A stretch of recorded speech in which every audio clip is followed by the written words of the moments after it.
Alors, Président Senghor, moi, je voudrais, en parlant de subvention, justement, euh, au lancement de la Ligue professionnelle, du football professionnel au Sénégal, il a été beaucoup question de subvention de la part de l'État. Aujourd'hui, dans ce contexte, c'est vrai que quand on parle de crise sanitaire, comme l'a rappelé tout à l'heure M. Sidibou, les priorités peut-être seront orientées vers d'autres secteurs. Mais aujourd'hui, est-ce qu'il n'est pas important de reposer sur la table cette question de la subvention par l'État du sport sénégalais de façon plus globale? Oui, je pense qu'aujourd'hui, le président de fédération que je suis tenaillé par deux impératifs. Celui de tout faire pour qu'en tout cas notre discipline, ces acteurs puissent sortir à moindre frais de cette crise-là, que personne n'a voulu. On est dans un cas de force majeure. Et dans ces cas-là, dans tous les pays du monde, on fait appel, on fait même un retour, parce qu'on prône beaucoup le libéralisme. Mais là, il faudrait qu'on retourne à la notion d'État-providence. L'État est là pour ça, dans des situations difficiles. Quand on regarde aujourd'hui dans le monde entier, tous les États sont en train de tout faire pour pouvoir aider le secteur névralgique. Et le sport en général, mais aussi en particulier le football, parce que c'est un peu le fer de lance. Et je dirais même le laboratoire, parce qu'il concerne le professionnalisme du sport. Si nous ne réussissons pas à lancer le professionnalisme au Sénégal pour le football, qu'en sera-t-il des autres disciplines? Il n'y aura aucune chance que ces disciplines-là puissent se professionnaliser. Il se trouvait que déjà depuis 10 ans, des dirigeants de football qui avaient accepté de prendre le pari d'aller vers le professionnalisme, sur suggestion et de l'État et de la FIFA, se sont battus tout seuls. Aujourd'hui, nous sommes rattrapés par le Covid-19. Effectivement, nous ne voulons pas être dans l'indécence. C'est vrai, il y a d'autres priorités, mais on peut s'empêcher aujourd'hui de poser les vrais problèmes pour voir comment nous pouvons être pris en charge dans le cadre de la gestion même de la pandémie.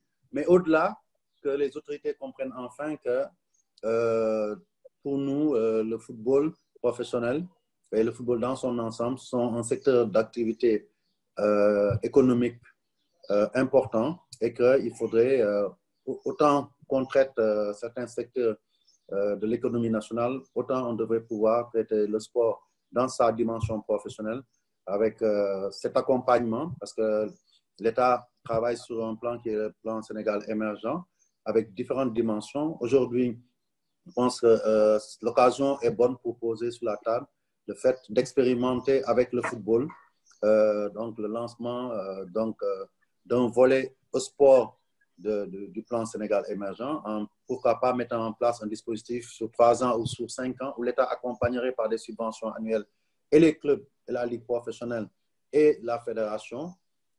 Tout ça sera certainement supervisé par la fédération pour une bonne distribution et qu'on voit les résultats. Je pense que si nos clubs étaient nantis de moyens, on aurait de meilleurs résultats sportifs, mais surtout, on arriverait à nous autonomiser et à développer vraiment un secteur, comme dans d'autres pays, un professionnalisme qui marche, qui s'auto-finance, qui autogénère lui-même ses ressources et qui serait progressivement appelé à jeter les amarres avec l'assistance de l'État. Et ce sera pour le bien du football sénégalais, mais aussi du sport. Je pense que si d'autres pays y sont arrivés après quelques années, si nous avions eu l'accompagnement, et cet accompagnement, il n'a pas seulement qu'en termes de subvention. Je pense que, comme ça se passe actuellement, l'État aurait pu mettre en place des dispositions incitatives pour que les sociétés qui investissent, les investisseurs qui viennent dans notre pays, aujourd'hui, on a le gaz et le pétrole, il y a beaucoup d'investisseurs qui viennent.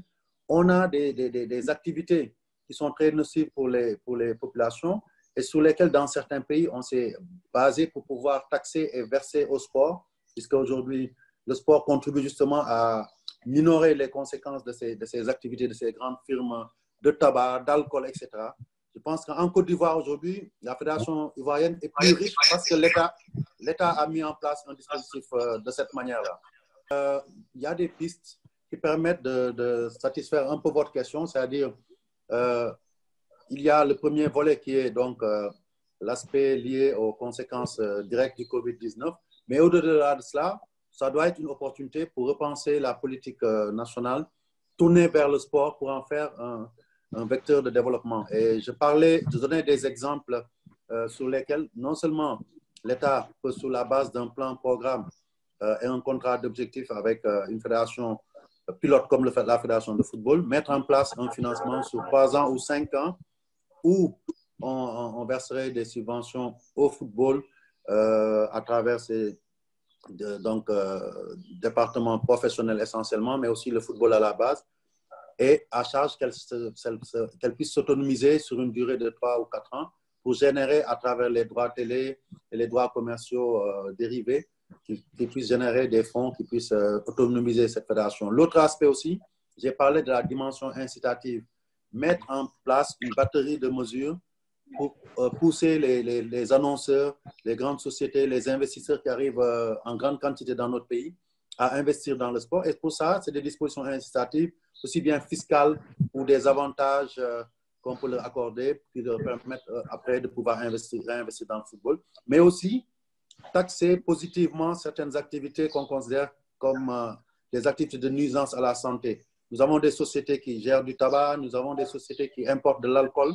Il fallait mettre une taxe et reverser cette taxe-là au monde du sport en général et plus particulièrement au football. Si on le faisait sur quelques années, je pense que d'abord, ça permettrait à l'État de souffler, mais ça permettrait vraiment de mettre dans les caisses de toutes les fédérations, et particulièrement le football professionnel au Sénégal, assez de moyens pour pouvoir dérouler. Parce que quand une fédération et surtout un football professionnel arrive à tenir 10 ans sans l'apport ni de l'État, ni d'aucun sponsor, à l'exception d'un seul sponsor qui a été là pendant 3 ou 4 ans, donc je ne veux pas nommer. En dehors de cela, les gens ont géré, ont payé les salaires globalement, ont pu tenir dans les compétitions sans qu'il y ait de soucis. Il y a aujourd'hui, le seul bailleur de fonds, il faut le savoir, du football professionnel au Sénégal et des clubs professionnels, c'est la Fédération sénégalaise de football. Et donc, il y a une incongruité. On ne peut pas demander de développer un professionnalisme. Et même la FIFA est dans cette logique-là, et que derrière, il n'y a aucun accompagnement de l'État. Alors que d'autres secteurs qui sont plus nantis bénéficient de subventions pour inciter un peu au développement de ces secteurs d'activité. Et donc là aussi, je pense que l'État devrait revoir cet aspect-là et accompagner. Depuis 2009, on se bat pour ça et on espère voir le bout du tunnel au sortir de cette crise du Covid-19.